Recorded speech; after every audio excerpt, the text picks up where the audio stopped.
Ethan Frome, a novel written by Edith Wharton and published in 1911, is a compelling story about exploring the social and moral constraints of individual desire and the conflict between the two. The story begins with a prologue narrated by an unknown voice, an out-of-town character visiting Starkfield, Massachusetts, where he hires the mysterious Ethan Frome, who's crippled due to his smash-up 24 years earlier, to drive him back and forth to this train station for work. One day, a snowstorm causes the train station to shut down, and Ethan drives the narrator 10 miles to his work. On their way back, Ethan offers the narrator a place to stay for the night at his farm. The narrator soon learns of Ethan's side of the story. The first chapter and the rest of the story is told in an extended flashback.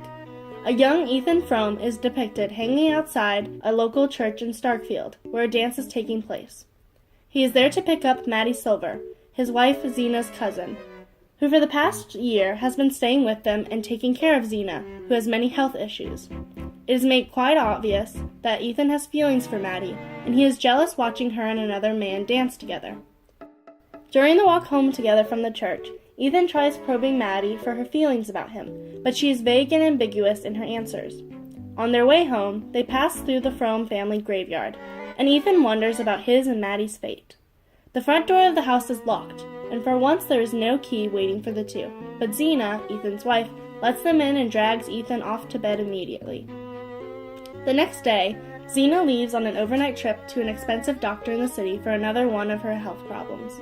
Ethan is excited at the prospect of having Maddie to himself for an entire night, and resolves to tell her how he feels while he reflects over his life and always being depended on. He took care of his father when he was ill and dying, as he did his mother, and then Zena when they married, and she became severely ill. Ethan reminisces over his dreams of a life away from Starkfield. That evening, the two share an intimate dinner, but neither directly admit their feelings, though their relationship has changed. The atmosphere is ruined when Frome's cat breaks Zena's prized pickled dish. Before he can fix the broken pickled dish the next day, Zena returns from her trip to tell Ethan that she has hired a replacement for Maddie, and that she is to be dismissed.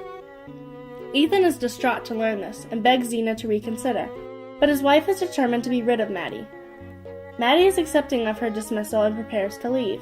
Ethan, meanwhile, considers running away with Maddie and starting a new life together, but he realizes he cannot betray his vows to Zena, who depends fully on him.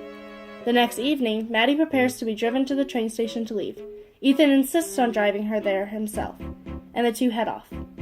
On their way, they decide to stop driving and go sledding together in the dark. The two decide that life without the other is unbearable, and they purposely crash their sled into a big elm tree, attempting suicide.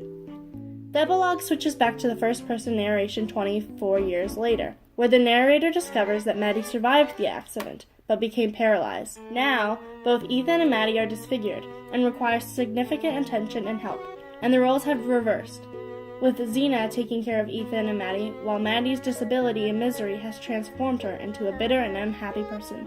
All three people trapped in Starkfield together.